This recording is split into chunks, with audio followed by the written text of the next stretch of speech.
Hey guys, welcome back to another video, and in today's video we are doing the Shrine of Secrets review for the 11th of July 2021.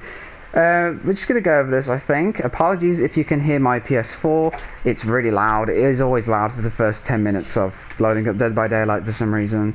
So, apologies about that. I will try. I think my voice is loud enough to cover it anyway, and I don't think you've really complained about it a whole lot before, so I'm sure it'll be fine.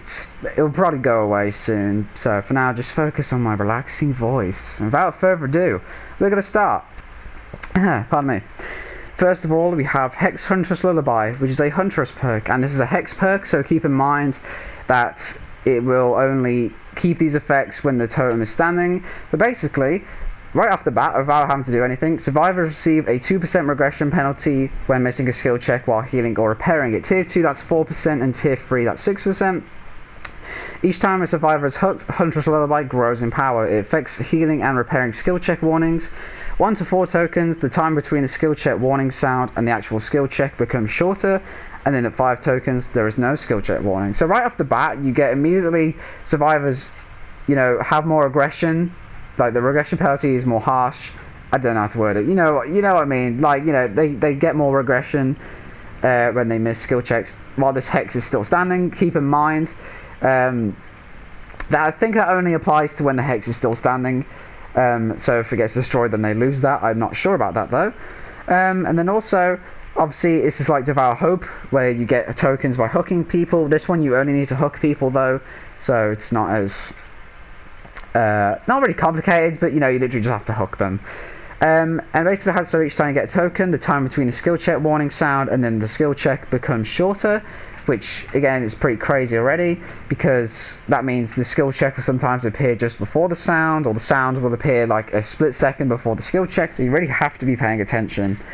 And then at 5 tokens, if you're able to get 5 hooks, then there is no skill check warning sound at all. The skill check literally just comes on screen. It just literally flashes on screen. If you're not paying attention, combined with the penalty, then you'll be drawing a lot of attention to yourself, and you'll just be fucking up the gen for everyone basically. This perk is really effective, I think, but again, it's a hex perk, so unfortunately it probably gets destroyed, especially if they catch on, because like Devour Hope, it will eventually tell them when you're using this perk, or if you're using this perk, so then they'll be on the hunt for it. You could use Undying, I guess, but still, it's like most of the time it doesn't last long enough to get the 5 tokens. I will say though, if you do get to 5 tokens, it's an absolute ass to play against, because I've been playing this game a long time and I still shit myself when I have a 5 token Huntress Lullaby, because you really have to just have all your attention on that at all times. So it's really good, and ironically this perk really combines well with the other perk we have in the shrine, which I'll go over in a minute. But next up we have Quick and Quiet, which is a Meg perk, and I think we've had all of Meg's perks this week, haven't we? Except maybe Sprint Burst. Actually no, we had Sprint Burst as well. There we go, boom. So basically, when you quick vault, either out of a window or out of a locker, the audio range is reduced by 100%, and it can only be triggered once every 30 seconds, which is 25 seconds at Tier 2 and 20 seconds at Tier 3, I almost forgot. And yeah, so no matter what, the sound will always get reduced if you're fast vaulting a window, fast vaulting a pallet, fast vaulting a locker. But you can't really vault lockers, but you know what I mean, when you come out of a locker. It doesn't do the loud noise notification, and it doesn't make the actual sound. It's completely silent. Keep in mind, vaulting does make a sound, even if you slow vault or fast vault, whatever. Your survivor will always make a sound. It's very hard to pick up on, but if you've been playing long enough and you're aware of it enough, you can hear it very subtly. But again, I think the problem with this perk is that people try and just combo things with it all the time, and they'll just do whole builds around it. Like, they'll use Head On, they'll use Inner Strength, Dance With Me, things like that. But to be honest, you can just use this by itself. I always use this by itself. I have done the builds around it and stuff, and I have, again, done things like Dance With Me with it as well. But to be honest, this perk's completely fine by itself. I really like this perk. It's a really good perk to just confuse the killer and, like, juke them. And just to make them loot themselves, which is what happens a lot. Or sometimes you can just fast forward into a locker, and either, you know, lose the chase there, or if you've got head on, then, you know, serve for a head on. I feel that's what it's mainly used for. But again, I feel like it's quite underrated. I feel like people don't really use this enough. Next up, we have Unnerving Presence, which is a trapper perk. It's such a weird perk to go with that killer. Like, it really doesn't work at all. I don't think I've seen this one for a while though. Probably for good reason. Survivors within your terror radius have a 10% greater chance of triggering skill checks when repairing or healing. Triggered skill check success zones are reduced by 40%, which is 50% at tier 2 and 60% at tier 3. Yeah, if you watched for a while, for a long time, you know that I don't like these terror radius perks like Overwhelming Presence and Choleraphobia and things like that, because I just feel like if you're healing and repairing in a terror radius, chances are you gotta stop doing your repairing and healing to obviously get away from the killer. So I feel like it just kind of defeats itself. I really don't like using these perks unless I have to for challenges or if I'm doing under the depth or something. This one I will say is probably one of the better ones, because again, combining this with Huntress Lullaby from earlier, because that obviously affects skill checks as well. If you get 5 stacks Huntress Lullaby with this, and you have like Distressing with this or something, then, you know, skill checks and doing gens and healing each other is just going to be a pain in the ass for everyone. But again, that's just a lot of like stuff to do just to mess with them a little bit.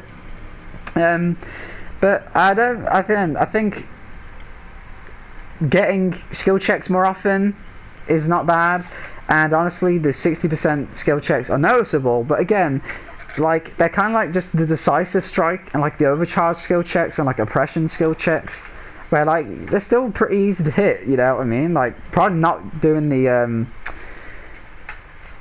what's it called, you can still hit the skill checks, it'll be harder, but like you can still hit them. And again, it is like the perks I just mentioned, skill checks, where like I just really think the skill checks aren't a big part of the game. And again, if they are going to be repairing or healing, if they hear your terror race and they see they have this, especially because it does tell them that you have this, then they'll just stop doing the gen or healing. So it's I don't know. I don't know what to say. I just really don't like the terror radius perks like that. But like I said, it does go well with Huntress Lullaby, to be fair. And finally we have We're Gonna Live Forever, which is a David perk. Great name. And this is basically literally the barbecue and chili of Survivor.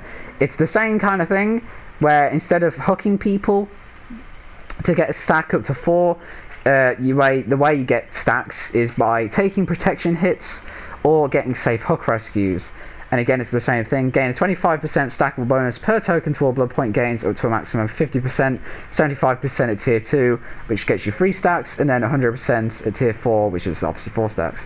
However, because barbecue, so you can hook people, but it has a bonus of seeing the auras from a distance, and the bonus for this one is that the healing speed for healing people in the dying state is increased by 100%. So again, it's kind of slightly harder to get the stats for this because you have to get safe hook rescues, which is a bit situational, and protection hits are very weird. The guaranteed way is to do it while the killer's carrying them to the hook. Taking a hit like that is a guaranteed protection hit. You can obviously do it just when you're like taking aggro for someone in the chase, or if they've just recently gotten hooked, take a hit for them. But sometimes it's not. It's like the thing with Metal of Man, where sometimes it doesn't always work properly. But other than that, yeah, it's just a great way to get blood points. Don't really know what else to say.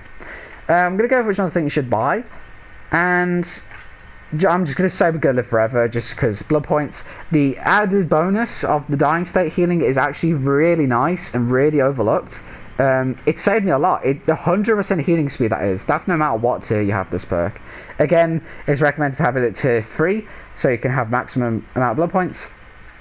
But it's up to you. This would be the main one I buy, just because Huntress Lullaby is effective when it works, which it doesn't always. Unnerving Presence is just straight up bad, and I would not recommend this at all. Cook and Quiet is an underrated gem, but Meg's a free character at level 30. It's literally level 30, so it's just best to do that. And you can use your blood points from We're Gonna Live Forever to level up Meg for Quick and Quiet. So there you go. Yeah, guys, that's gonna do it for me. Hope you enjoyed. I'll see you tomorrow, hopefully. Yeah, see you tomorrow, hopefully.